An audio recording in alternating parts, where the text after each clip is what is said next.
Guys, meron tayong yelo. Ito ay sabaw ng mura o sabaw ng buko. Wala tayong pangkaskas ng yelo, kaya antay na natin matunaw. Lagyan natin ng isang birch tree para mapresko-preskohan naman ang ating katawang lupa.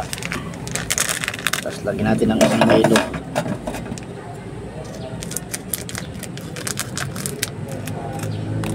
Ayan, lagay din natin.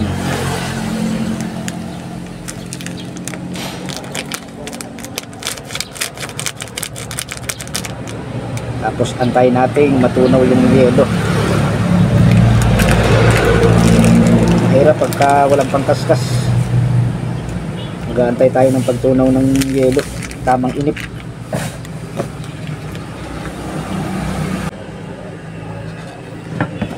Mainit.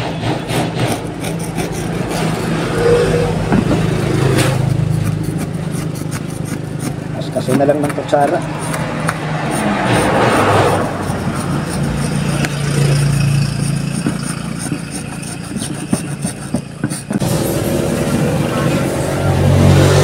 Guys, natsatsaga nating kaskasin ng kutsara yung ating yelo. Nasabaw ng mura. Buko. Ayos. Halo. Parang special halo-halo to. May Milo, may gatas.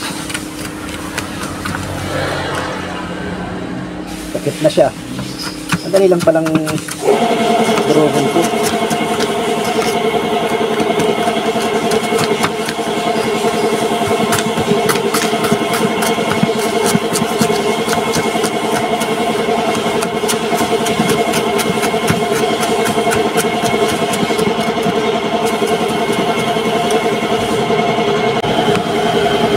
Yan, unti-unti na natudurog.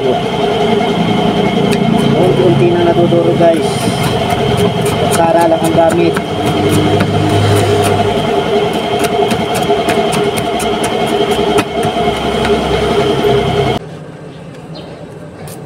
Ito guys, malapit na matapos. Maliit na.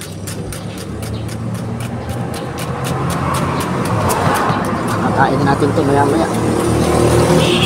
Ako lang pala kakain, hindi pala kayo kasain. Kayo panunood lang.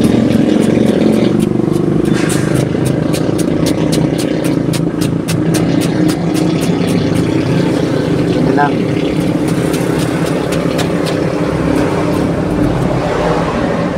Isa pa, natabunan.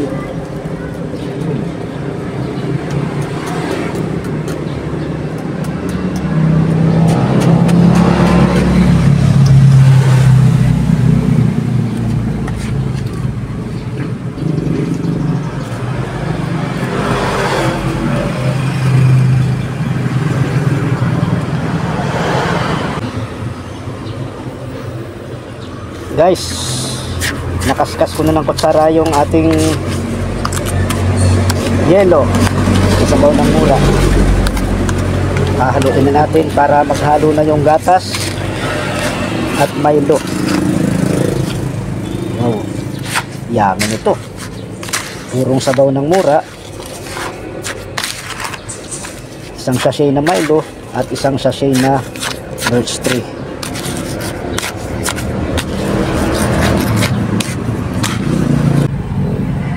Guys, ayan na, oh, ganda ng pagkakadurog. Pino, akala mo ginamitan din ng machine. Sarap nito. Naghalo na ang gatas sa kayong Milo. Wow.